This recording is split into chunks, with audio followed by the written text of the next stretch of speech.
Welcome to our channel. இன்றைக்கி மீன் குழம்பு செய்கிறது எப்படின்னு பார்க்கலாம். அதுக்கு மீனை இந்த மாதிரி ரெண்டாக கட் பண்ணிக்கோங்க. இன்றைக்கி நாங்கள் யூஸ் பண்ணுற மீன் பார்த்திங்கன்னா கொஞ்சம் பெருசாக இருந்ததுனால இந்த ரெண்டாக கட் பண்ணியிருக்கேன். சின்னதாக இருந்தால் நீங்கள் அப்படியே குழம்புல போட்டுக்கலாம்.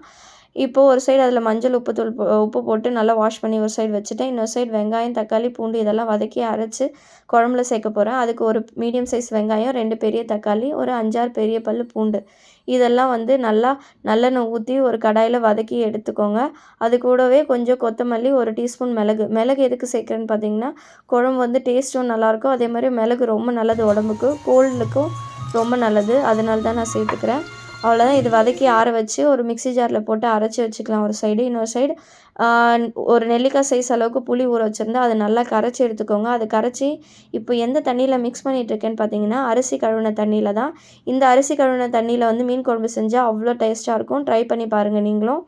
இப்போது இது கூடவே 1 டீஸ்பூன் சில்லி பவுடர், 2 டீஸ்பூன் குழம்பு மிளகாத்தூள், உப்பு தேவையான அளவு, அப்புறம் அரைச்சி வச்சுருக்க வெங்காயம், தக்காளி, பூண்டு பேஸ்ட்டு இது எல்லாத்தையும் இந்த தண்ணியிலே புளி தண்ணியிலே ஆட் பண்ணி நல்லா மிக்ஸ் பண்ணி விட்டுக்கோங்க.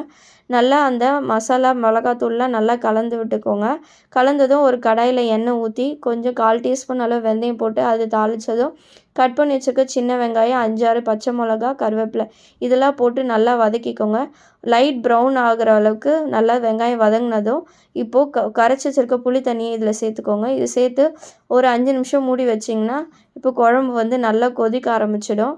இப்படி நல்லா கொதித்து மேலே ஒயிட் லேயர் மாதிரி ஃபார்ம் ஆகிடுச்சு பாருங்கள். இப்போ கொஞ்சம் நல்லெண்ணெய் சேர்த்து மறுபடியும் நல்லா கொதிக்க விட்டு இப்போது கட் பண்ணி வச்சுருக்க மீனெல்லாம் இதில் சேர்த்துக்கோங்க.